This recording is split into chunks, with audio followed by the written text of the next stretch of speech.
بسم اللہ والحمد للہ والصلاۃ والسلام علی رسول اللہ اما بعد۔ اللہ کے ذکر والی جگہوں کے متعلق سماعت فرمائیے۔ حضور علیہ الصلاۃ والسلام نے ارشاد فرمایا، اللہ تعالیٰ کی طرف سے کچھ فرشتے مقرر ہیں جو کہ اللہ کے ذکر کے حلقوں کو تلاش کرتے ہیں، یعنی جہاں پر اللہ کا ذکر ہو رہا ہوتا ہے ان جگہوں کو وہ تلاش کرتے ہیں۔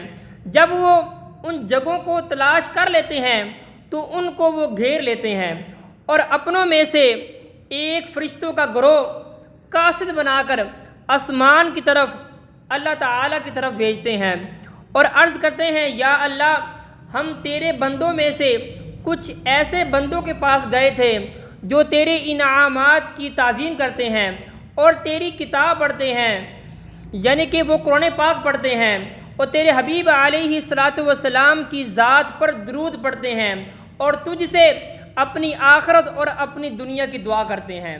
تو اللہ تعالیٰ ان فرشتوں کو ارشاد فرماتا ہے کہ ان کو میری رحمت سے ڈھانپ دو۔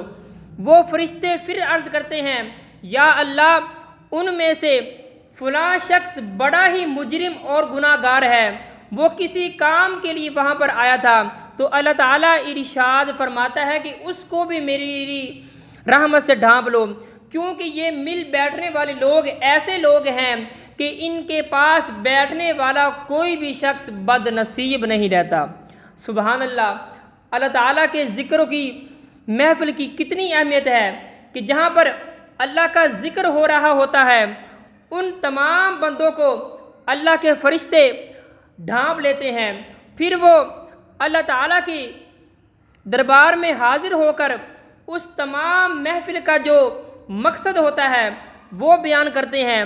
تو اللہ تعالیٰ ان فرشتوں کو ارشاد فرماتا ہے کہ ان تمام کو میری رحمت سے ڈھانپ لو، اور جو کوئی بھی گناہ گار اس محفل میں آ جاتا ہے تو اللہ تعالیٰ ان فرشتوں سے ارشاد فرماتا ہے کہ اس کو بھی میری رحمت سے ڈھانپ لو۔